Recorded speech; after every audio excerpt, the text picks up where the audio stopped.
Growing up, I didn't know Christ. My parents are Christian, so very rarely did I go to church. I lived at home with my mom and her boyfriend, and occasionally I spent a weekend with my dad.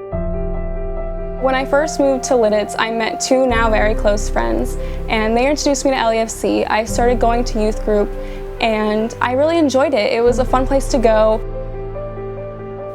Later on, I ended up going to Winter Blast 2014, and I can say that's when I really met God's presence.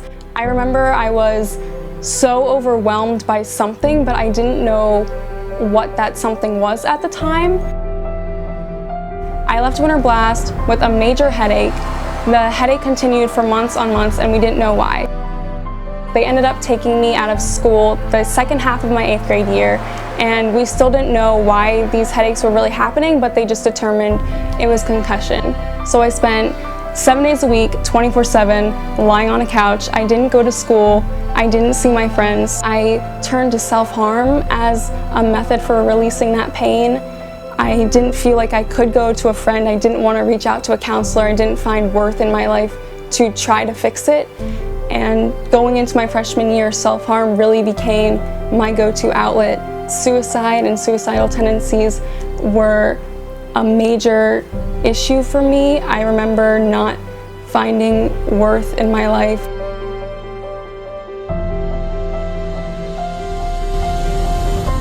That was until Winter Blast 2016, and I remember I got there Friday night, and the speaker was David Bowden. He's a spoken word artist, and he was performing his poem, I Am, and these are the words that really hit me.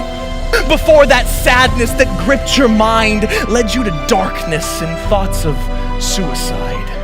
Before that distortion of man hurt you so that you now hurt yourself. Before you knew razors and wrists could create a new hell.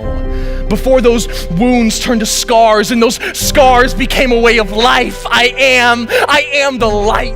I remember that completely hit me. I collapsed onto my best friend Margaret. I was bawling my eyes out, and it wasn't because David had just triggered me or because he said something that brought dark thoughts to my head, but because he said something that I needed to hear. I wasn't unsavable. I wasn't past the point of being fixed, but that depression and anxiety, I felt God could cover all of that. And so the following night, I accepted Christ, and that feeling of loneliness and desperation was lifted. So where am I now? I was baptized at LEFC's annual Sunday in the Park. I teach Kidmin class every Sunday. But most importantly, I would say, is that I found purpose in pain. And that was always a big thing for me because I didn't understand why I was going through all of this, why if there was a God, why I would feel this way. And I can safely say that depression, that anxiety, the concussion, all of those things I viewed as burdens, I now view as blessings. They have enabled me to help so many people, to even spread the light of God